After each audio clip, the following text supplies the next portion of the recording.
మనం మాట్లాడేటటువంటి ప్రతి అంశం కూడా మనల్ని నమ్మేవాళ్ళు ఖచ్చితంగా అదే కరెక్ట్ అనుకుంటారు. మనల్ని నమ్మని వాళ్ళు ప్రతి దాంట్లోనూ లోపం ఎతుకుతారు. ఇప్పుడు చంద్రబాబు గారికి సంబంధించి అదే పాయింట్ చర్చకొస్తుంది, జగన్దైనా అదే పాయింట్ చర్చకొస్తుంది. జగన్ వాళ్ళు 1వ తారీఖుకే జీతం ఇస్తాడు అని చెప్పిన జనం నమ్మరు, ఎందుకంటే 5 ఏళ్లలో అది చేయకపోవడం. ఈ నెల మాత్రం 1వ తారీఖునే జీతం వేసేసాడట, కానీ నెక్స్ట్ ఇస్తారని నమ్మరు. అయితే అలాగని జగన్ జీతాలు ఇవ్వకుండా ఆపేస్తాడని ఎవరు కూడా అనుకోరు. ఎందుకని నెలలోపు ఏదో ఒక రోజున ఇస్తున్నాడు, 15, 20. అదే తప్పని భావిస్తున్నారు. అయితే ఎందుకని ఇది సంక్షేమ పథకాలు అమల్లోకి తీసుకురావడం వల్ల అది దాదాపు 45,000 కోట్లు direct DBT, direct beneficiary transfer, 75,000 కోట్ల దాకా నాన్ డీబీటీతో కూడా కలిపి అయినందువల్ల ఇప్పుడు అదంతా అయితే అమలైతే శ్రీలంక లేకపోతే కనుక వెనిజులా అయ్యేటప్పుడు ఇప్పుడు చంద్రబాబు గారు చెప్తున్నటువంటిది మొత్తం కలిపితే 1,50,000 కోట్ల రూపాయలు. ఎస్పెషల్లీ వెరీ సింపుల్ లాజిక్, 50,000 మందికి, ఇదే 50 ఏళ్ల వాళ్ళందరికీ కూడా పెన్షన్ ఇవ్వాలంటే దాదాపుగా 1 కోటి మందికి పైగా పెన్షన్ ఇవ్వాల్సి ఉంటుంది. అదనంగా ఇప్పుడు 65 లక్షలకు పైన ఇంకొక 50 లక్షల మంది యాడ్ అవుతారు పెన్షన్కి. అది కాకుండా మరొక వైపును చూసుకుంటే ఏదైతే గ్యాస్ సిలిండర్ మనకి రాష్ట్రంలో వైట్ రేషన్ కార్డు వాళ్ళకి ఇచ్చి తీరాల్సిందే కదా. వైట్ రేషన్ కార్డు వాళ్ళు 1,45,00,000 కుటుంబాలు ఉన్నాయి.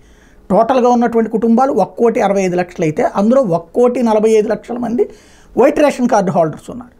వీళ్ళకి ఖచ్చితంగా 3 సిలిండర్లు ఇస్తామన్నారు.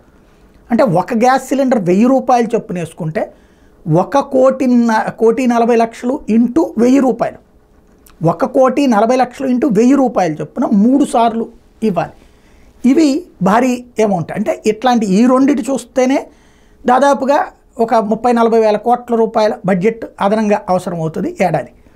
ఇప్పుడు ఇవి కాకుండా మిగతా చాలా పథకాలు ఏదైతే జగన్ చెప్పిన వాటన్నిటి ఎక్స్టెండ్ చేస్తూ వెళ్ళినటువంటి సందర్భంలో 1,50,000 కోట్ల రూపాయలు అవుతాయి. సంపద సృష్టి అనేది వెంటనే అయితే రాదు కదా, రేపు పొద్దున వచ్చేస్తా రాదు కదా. అమరావతి డెవలప్ చేసి ఇండస్ట్రీస్ అన్నీ వచ్చేసి అది 2014 నుంచి కూడా 19కి కూడా రాలేదు. పోనీ ఇప్పుడు కాకపోతే ఇప్పటి నుంచి వచ్చేసినాయి అంటే ఇప్పుడు కొన్ని వచ్చినాయి. ఇప్పుడు ఏమి సంపద ఏమి భారీగా వచ్చేయలేదు. ఇవాళ పెట్టే వ్యాపారానికి 10 ఏళ్ల తర్వాత పన్నులు వస్తాయి, కానీ 10-15 ఏళ్ల తర్వాత ఇవాళకి ఇవాళ వచ్చేసాయి. ఆ లెక్కను చూసుకున్నప్పుడు సంపద ఇంకెట్లా సృష్టిస్తారు అంటే అది డౌట్. అప్పుడు ఏం చేయాలి? ఇదే మొక్క నిన్న ఒక ఎమ్మెల్సీ క్యాండిడేట్, ఏదైతే టీచర్స్ ఎమ్మెల్సీ క్యాండిడేట్ ఓ పల్లెటూరుకు వెళ్ళినప్పుడు అక్కడ ఉన్నటువంటి వాళ్ళతో మాట్లాడినప్పుడు జగన్ దిగిపోతే కానీ మనకి న్యాయం జరగదంటే ఈ హామీల ఇంపాక్ట్ గురించి చర్చ చేస్తూ ఇప్పుడు జగన్ ఇస్తే నెలలో 10వ రోజున 15వ తారీఖు ఇస్తున్నాడు.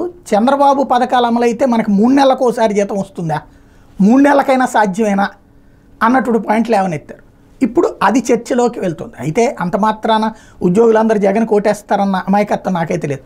బట్ చర్చ ఏది ఇది తప్పని ముందంతా వాదించి ఇది ఒప్పంటే ఎలాగ జనం ట్రీట్ చేస్తారు, విద్యావంతులు ఆలోచించరా అన్నదే డౌట్ ఇక్కడ.